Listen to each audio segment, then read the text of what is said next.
What if birds could use the internet? At first, it's harmless.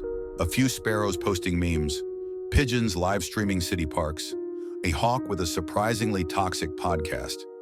Then it gets weird. Birds start using GPS. They hack smart traffic lights to avoid cars. Crows trade shiny objects on eBay. And parrots? They become social media influencers. Fast. Human Twitter becomes bird Twitter. Trending topics. Bread, air superiority, and why humans can't fly LOL. Eventually, governments panic. A pigeon hacks NORAD. Owls start hoarding crypto. And one morning, the skies go silent. Not a chirp, not a flutter. Every bird has gone offline. And somehow, that's even worse.